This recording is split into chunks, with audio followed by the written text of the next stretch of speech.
The number of Asian and Asian American residents in the Las Vegas metro area more than doubled in the last 10 years. Even during the economic downturn of the last 2.5 years, cities like Oceanside have meant greater opportunity for immigrants. Should we allow hypergrowth? Should we allow developers to rule the day in the name of the almighty dollar? I think what drives immigration to the United States today is what has driven it always, and why we are the single biggest receiver of migrants anywhere in the world, anywhere in history. And it is because it is the land of opportunity. Hello everyone, I'm Joanne Ferry and welcome to this special broadcast, The Changing Face of America, a look at the 2010 census. America looks different than it did 10 years ago. It's more diverse with a growing foreign-born population. This is what our most recent census tells us. Tonight, we take a closer look at the demographic changes along the country's southwest border. The big story, the growing Hispanic population. In the past 10 years, this ethnic group grew by more than 40%, 4 times as much as the nation overall. We also saw a huge surge in the Asian population. We'll take you to the city that has been an unexpected draw. And we saw some small towns in the Sun Belt ride the boom and bust cycle of the past decade. We'll take a trip along the Mexican-U.S. border and visit communities that are experiencing change. We'll meet some of our country's new immigrants and learn more about why they came to America. And we'll hear from an expert who's been tracking change in America for decades. The Hispanic population, which is heavily from Mexico, has in fact replaced the African American population as the single largest minority group in the United States. San Diego, for example, has now, for the first time in U.S. history, become a minority-majority county. Now, all of the 26 counties along the border have been that way for a long time. But San Diego had been resisting that trend slowly, but for quite a long time. And so finally, we too, like all the other border counties, are a majority-minority county.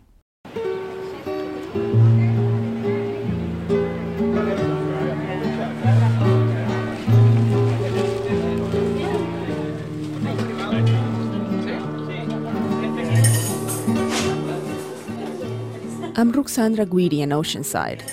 The decor hasn't changed much at Grandma's restaurant since it opened in 1985, but it has changed owners a few times from one American family to another.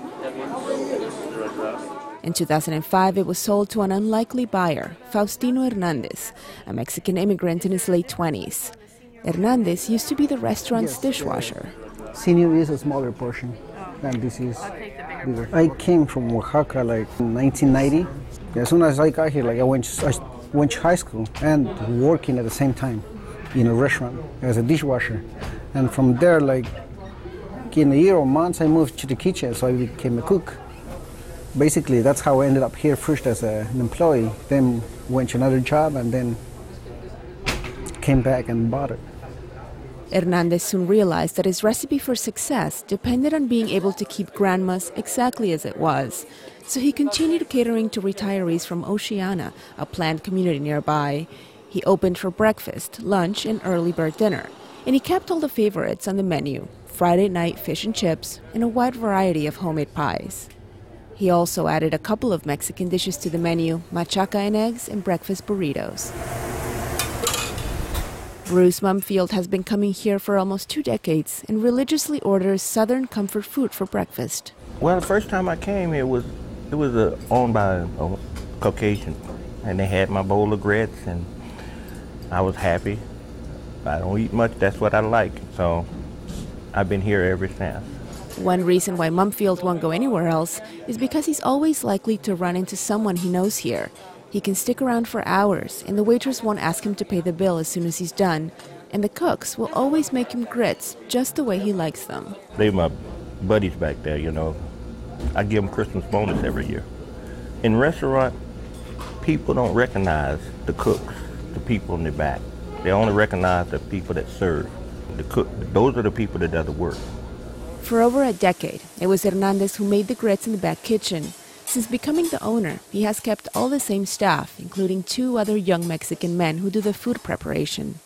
Steady business in the dining room means the kitchen is always busy, so Hernandez's help is often needed out back or at the register. I've been working in the restaurant business. I've been a dishwasher, server, a little bit, cook. So I supervise like all the aspect of the business. So I improved everything. And that's what I think like made sense and got us more customers as I improved our recipes. In the last 10 years, the Latino population in this part of Oceanside has doubled, while the Caucasian community has gone down by 10%. New Latino-owned businesses have opened their doors in the city's main strips. Even during the economic downturn of the last 2.5 years, cities like Oceanside have meant greater opportunity for immigrants. The tamales are $3. The city's Chamber of Commerce has been tracking that demographic change in business ownership. There's a lot of Hispanic businesses in Oceanside. In some of the categories that we've noticed them increasing in numbers, restaurants, of course, automotive repair shops, those types of things. But we've also seen some in the technology field with graphic design shops, websites. Currently, there are about 1,000 Latino-owned businesses in Oceanside. The case of Faustino Hernandez is increasingly common, holding the promise of a Latino and American dream, starting and running your own successful business and providing a better future for your kids. Located smack in the middle of south central Texas, San Antonio is the nation's 7th largest city, just edging out its northern Texan neighbor, Dallas. Formerly part of Mexico, it's no surprise that Hispanics constitute the ethnic majority here. The city has traditionally been home to a small African American community that long established its roots in the city's east side. But the city's Hispanic majority continues to grow, and now, for the first time, even overtaking blacks as the majority in the east side. Texas, again, is a strange case. I mean, here in Texas, we see this massive confrontation of the non-Hispanic white population with the Hispanic population in a state that for a long time really kind of ignored the Hispanic population and was a state that saw itself as part of the South. And so black and white relations were really critical to much of the history of the state of Texas. And that's all seemingly gone by the board. And the issue now is so heavily focused on immigrants and undocumented immigrants in particular that it's hard to get a clear picture of Texas. The nation as a whole is getting older. 2010 census numbers show the percentage of people over age 40 is growing faster than those under 30. In New Mexico, the median age is 35, just below the national average. In Patron County, a largely rural area in western New Mexico, the average age is 59, the highest in the state. While Hispanics might account for the largest foreign-born group in America, Asians were the fastest growing. In Nevada, their numbers doubled over the past decade. The Asian population, by and large, tends to be much more educated and has a different set of cultural values, and by and large tends to rise through the socioeconomic ranks a little more easily and more quickly than does the population from Latin America.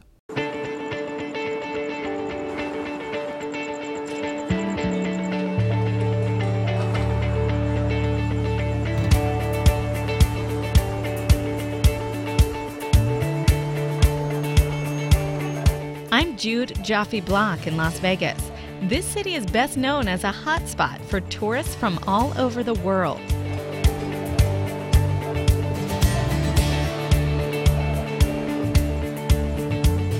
But almost 2 million people now call the metro area home, and as the city grows, it's becoming more ethnically diverse. This Asian community, we mix a lot. We mix Filipinos, we mix with Korean. It just looked like one race, Everybody mixed together. The number of Asian and Asian American residents in the Las Vegas metro area more than doubled in the last 10 years. In all of Nevada, Asians were the fastest growing group. State officials can't point to a single draw. Some Asians and Pacific Islanders came for specific jobs, like in the casinos, or as tour guides to Asian tourists. Many moved from other states in search of a higher quality of life at a cheaper price. Joni and Peter Lung were among the newcomers. They came to Las Vegas from San Francisco 10 years ago to open their own business. I think you like the weathers here, right? At least she doesn't like the cold weathers. But actually, we have good friends move here. And then she told me there's a lot of good business opportunities in Vegas. That's why we moved here. The Lungs are originally from Hong Kong. Their interior design store is one of the only places in the city that specializes in feng shui. Feng shui is a Chinese science. It's about placement, art of placement. And it is to enhance your health, wealth, and happiness. One of their most popular requests are good luck charms for the casinos. When a client comes into town, the first thing they like to know, what can you show me to bring me luck at the gaming area? So I'll show them the first 3 coins, because this ancient coins from Qing Dynasty, the circles represents heaven and the square represents earth. So with heaven and earth luck, so bringing plenty of luck. They like to put it in their pocket with the game money to accumulate money for them. In 2005, the Lungs moved their store to this current location on Spring Mountain Road. As the Asian population grew in Las Vegas this last decade, so did the corridor of Asian businesses along this street. If they're looking for anything Asian, related to Asian business, they will come to Spring Mountain already, since the street is known for Asian business opportunity. That's why we want to be around there, so we want people to get to know us. The trend began with just one Asian-themed shopping mall built in the 90s, known as Chinatown Plaza. Then in the 2000s, Korean, Japanese, Filipino, Chinese, and Thai businesses spread out along a 3-mile stretch of Spring Mountain. The street is now the heart of the growing Asian community. So anybody who's looking for Asian needs or someone who can assist them in the language area is there to offer. Or if they miss something from home, they can find it around this area, food or languages, magazine, knickknacks, whatever they want. They can find it within the area. But the Lungs say it wasn't always that way. When they arrived in Las Vegas 10 years ago, they had to drive to Los Angeles to find the foods that reminded them of home. In the last few years, several new stores like this one have opened up that specialize in products from all over Asia. This is Koreatown, one of the newest shopping centers on Spring Mountain Road. This used to be a failing Albertsons before Kenny Lee's father bought it 5 years ago and gave it a complete makeover. And then as soon as he heard the Albertsons Center closing down and Realtor contacted him, he was on board and he knew exactly what he wanted to do with it. Lee wanted to create a center that would bring the Korean community together and help them retain their culture. From a DVD rental store with Korean movies to specialty food from Korea. Oh, and here's the bellfish we could only get in Korean markets. It only comes around bodies of water near Korea. I think it's not only having a place where people could, again, shop and hang out, but it's to let the whole Vegas community and even the local government know that there is a large Korean population in this town. 10 years ago, there were only 6,000 Koreans in this county. Now the number has doubled to more than 12,000. But the shopping center caters to more than just Koreans. So we have all the Asian papers here. So we have Filipino, Chinese, Japanese, some even in English. This mall often hosts Asian community events. This spring there were multilingual tax workshops, and you could even get a flu shot here. And we're really easygoing. We really rarely turn anybody down if they want to do fundraising or any kind to help out the Asian communities.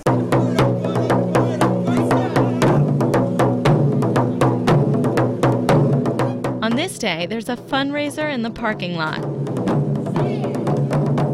The proceeds will go to victims of the earthquake and tsunami that hit Japan last spring. Yuki Tagagi helped organize the flea market.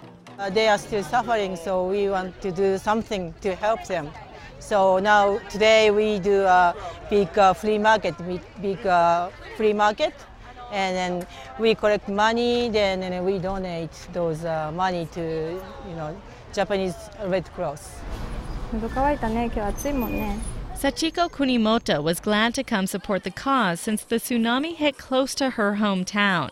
She's also grateful for events that bring the Japanese community together. She says it was tough to adjust to Las Vegas when she first arrived in the mid-2000s. I had no friend first, and I had no driver's license. I had it in Japan, but I can't use it here. So I was stuck in a house for, I don't know, a few months. Ultimately, Kunimoto did make friends in Las Vegas through a Japanese website. She says visits to Spring Mountain Road also helped. I think there are some Japanese Asian restaurants here. So if you go there, you hear Japanese sometimes, and sometimes you talk to them. And sometimes you can make friends that way. Kenny Lee predicts the Asian community and Asian businesses will continue to spread on Spring Mountain. And it's really made a huge impact on the whole Asian community, just to Spring Mountain Road. It's I've never seen any one street change that much in such a short period of time. Many like Lee hope that change will bring a lasting legacy of Asian culture in Las Vegas. That way, their children will grow up here with a sense of their roots.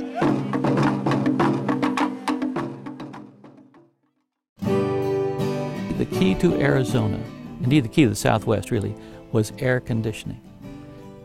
Before air conditioning, nobody really was interested in going there. But the moment that a home and the theater and the restaurant that you go to are all air conditioned, all of a sudden life became possible. 10 years ago, the city of Maricopa in Arizona was an unincorporated town south of Phoenix with just a little more than 1,000 people. Today, according to the 2010 census, it's a city boasting more than 43,000 residents. In our next story, we look at how its boom and bust has become the quintessential image of the nation's economy.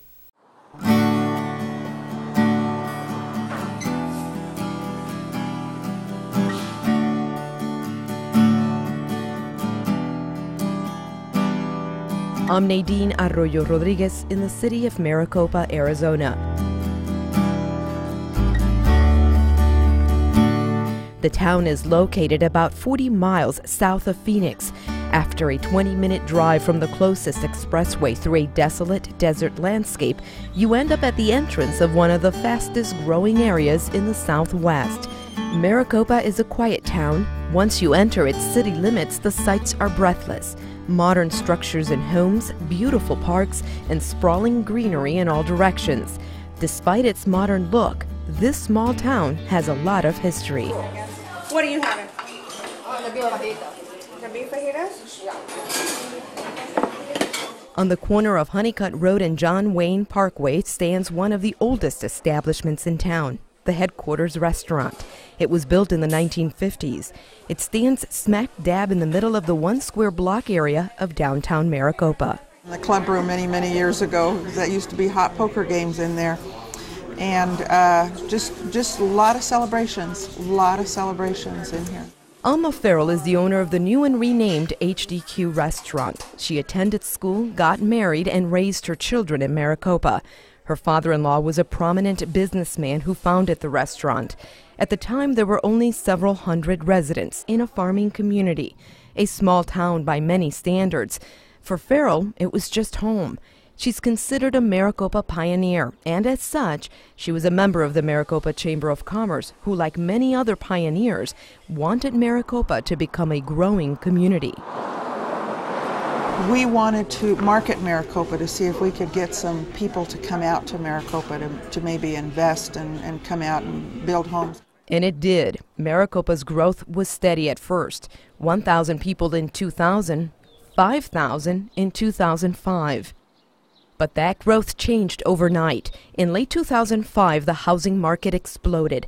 Developers arrived in Maricopa in droves. Homes and shopping centers sprouted in farm fields everywhere. Demand was so high, developers had to create lottery drawings for potential buyers. The city's population exploded and grew by more than 4,000% to 43,000 people. What the rest of you are doing is counting your money, so when you get up here, you're not saying, how much do I have? No one felt the growth more than the Maricopa Unified School District. One particular point in time, with about 1,200 kids on campus, I believe it was, I and one assistant principal were taking care of all the duties that administrators take care of. But on top of that, for about a 3-month period, I was principal, athletic director, and when we lost the science teacher, I ended up teaching 2 periods of science. Superintendent Jeff Kleck says he was one of those folks who moved to Maricopa because of the local growth. He started as a teacher in the school district and gradually moved up the ranks. He says school registration increased exponentially. Kids kept coming. And, you know, every year we would hire, it seems like, at the high school, I know there was 25 teachers and another 25 teachers the next year, and we were just bringing on staff almost faster than we could remember their names and who they were. Kleck says the community grew so much between 2003 and 2009 that the district built 6 new elementary schools, 2 middle schools, and expanded their only high school. During the economic boom, the number of churches in Maricopa also expanded from 3 to a dozen. All of them experienced instant growth in congregants, so much so that some of the churches had to draw up plans to expand their buildings, while others had to find larger places to worship.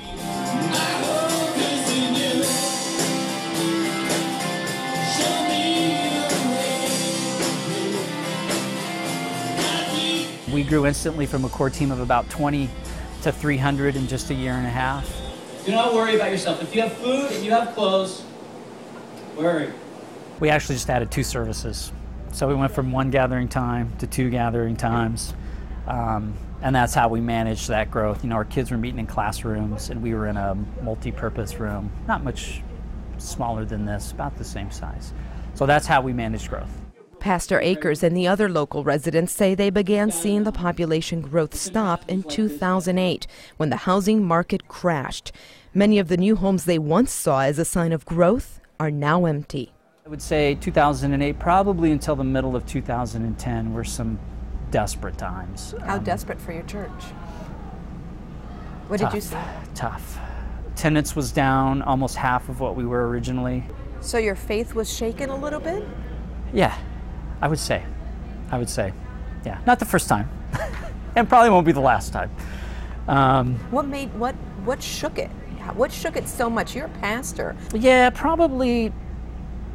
You know, even this morning we talked about worry and not being able to control what's coming. You know, everybody. I don't think anybody would deny that they weren't thinking, where does this end? As terrible as the housing market crash has been for Maricopa, it may not be such a bad thing. Restaurant owner Farrell calls it another point in Maricopa's history, a reason to reflect. It was probably a good thing for Maricopa because it allowed everybody to get caught up, allowed the schools to get caught up, and allowed the developers to get caught up. In fact, that sentiment is widely shared in Maricopa. Should we allow hypergrowth? Should we allow developers to rule the day in the name of the almighty dollar? I think there comes a point where city governors have to say, sure, we want developers, sure, we want growth, but maybe we should manage this a little.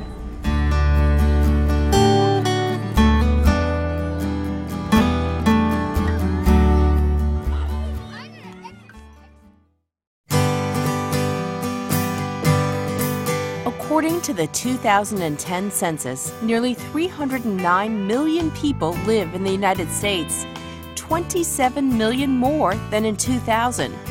About 1/3 of the increase is directly due to immigration. I think what drives immigration to the United States today is what has driven it always, and why we are the single biggest receiver of migrants anywhere in the world, anywhere in history. And it is because it is the land of opportunity. Even in recessionary times, as we're going through right now, there are going to be more opportunities in a place like the United States than there will be somewhere else. You can see more stories about the cultural shifts that are transforming the Southwest by going to our website, fronterasdesk.org. I'm Joanne Farian. Thanks for watching.